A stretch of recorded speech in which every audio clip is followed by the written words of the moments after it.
Game seven. Game seven. The two best words in sports. Game seven is upon us, ladies and gentlemen. Welcome back. It's your boy Scott Lewis. I'm here for another edition of Scott Reacts right here on the Barberchair Scott YouTube page, man. If this is your first time joining us here on the channel, press that subscribe button right there in the corner on your YouTube app or desktop, wherever you're watching this on your phone, whatever. Click subscribe, like, leave a comment, and turn your notifications on, man, because we're gonna be uploading a lot on here these next couple months and really just here on out. So yeah, man, we are here for another edition.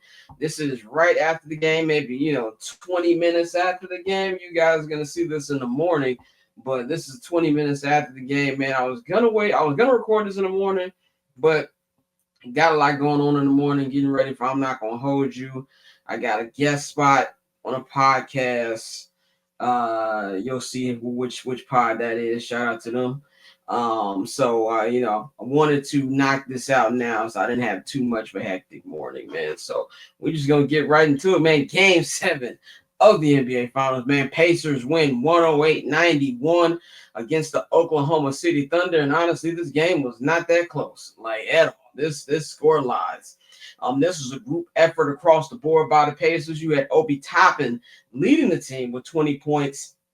He went 6 for 12 from the field, 4 for 7 from the three-point line. He also put in 6 rebounds and 2 steals to go with it. TJ McConnell, another big game off the bench, 12 points, 9 rebounds, 6 assists, and 4 steals. Man, I think we got to start putting TJ on the all-time white bench players list. Like, he was incredible. Tyrese Halliburton, you could tell he was laboring, but he had a pretty productive game.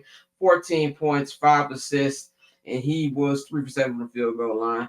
From free throw line. Pascal Siakam put in 10. Aaron Nesmith put in 10.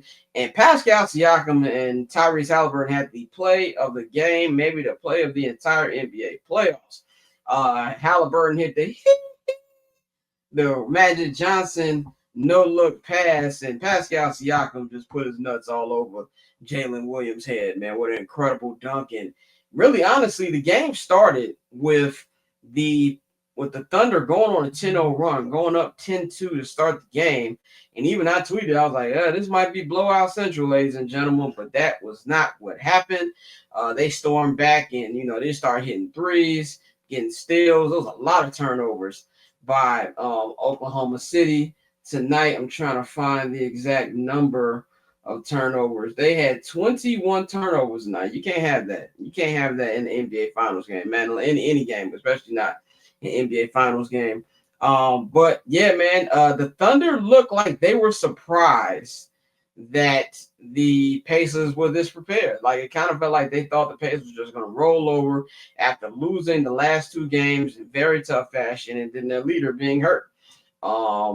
And just feel like they didn't give any fight. And that's just when you can see the difference between an inexperienced team and a championship team. Who knows? They might be a championship team 72 hours from now. Who knows? But that was not a championship performance right there. And just, this is one thing you've seen. This teams are completely different at home. But that Indiana crowd and their final home game of the year was just outstanding. It's just been great to see all the Pacer legends who are there. Reggie's been there getting his Spike Lee on. He's been wearing a new jersey from different players he played with in his time with the Pacers. Today he had on Jalen Rose jersey. Mark Jackson was there, Rick Smits. Who else? I think it was Travis Best was there, Steven Jackson. Just Pacer legend after Pacer legend. And of course, Indianapolis legend himself, Mike Epps, was also in the building, man. But this was just an incredible performance front to back. And honestly, man, I know OKC should be the favorite. Obviously, because of what they've done all season, what they've done all playoffs. This will be their second Game 7 of this postseason. They had a Game 7 against the Denver Nuggets in the semifinals. But this is, the Pacers, it's got a magic carpet ride feel to it. And this is the first Game 7 we've had in the NBA Finals in 9 years. The last one being the iconic 2016 NBA Finals, where the Cleveland Cavaliers came back from a 3-1 deficit against the 73 win Golden State Warriors, which in my opinion is probably the best basketball game I've ever seen. Like that fourth quarter was a war. And if you've seen from other NBA Finals game sevens, you have the 2013 Heat and Spurs game seven, which the Heat ended up winning. You have 2005's game seven between the San Antonio Spurs and the Detroit Pistons, and of course 1994. That we never forget that one. They just that was the OJ Chase NBA Finals where the Houston Rockets beat the New York Knicks in 7 games to win their first NBA Finals, NBA championship. And I'm trying to think, what was the other games? I'm just going with game sevens that were how long I've been on this earth. So that would be 1988 would be the one before that where the Lakers beat the Pistons in 7 games. So yeah, and every last one of those games were close. Like there have not been any blowouts in any of these game seven. I think this is going to be a sluggish, ugly NBA game. Everything is going to be on the line, man. I don't know who I'm rolling with yet. I'm going to save that for tomorrow or today on I'm Not Going to Hold You. So, today was supposed to be the season finale of I'm Not Going to Hold You. It will not be. It will be back on Monday because of this. One last thing on the Thunder before I move on. A pathetic performance. I need more from the MVP. I need more from that team. If you look at his numbers, it looks like it's okay, but 21 points, 4 rebounds, only 2 assists for your point guard. That can't happen. He had 8 turnovers. That definitely can't happen. Just an overall bad game. I need more consistency for Chet Holmgren and just bad. One thing I will say, they cannot go into this game 7 thinking just because they got home court that it's going to be all good. I feel like the Pacers been playing with house money all playoffs, and now they are so dangerously close to it. I think this is going to be a great game.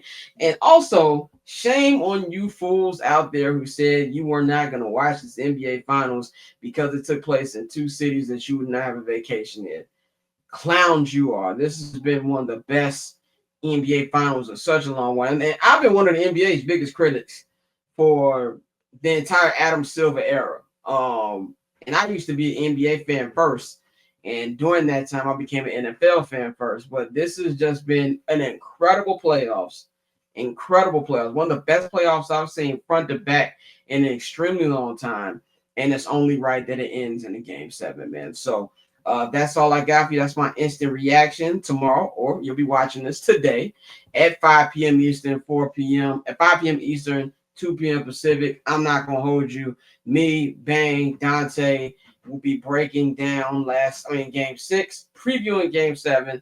The homie Chicago historian Jack M. Silverstein will be in the building as he's going to show that J.R. Bang was right about the Jeb Bushler game. And of course, we're going to talk some baseball. We're going to talk some other things as well. So it should be a good show tomorrow, man. So y'all know to follow me on all social media platforms at Barbchair Scott on everything. All my links are in the description box. Click on that or scan the QR code at the end of this video. Press subscribe, like, leave a comment, turn your notifications on, share with everybody, man. So that's all I got for y'all today. And I'm going to holler at y'all on I'm Not Going to Hold You. We up out of here.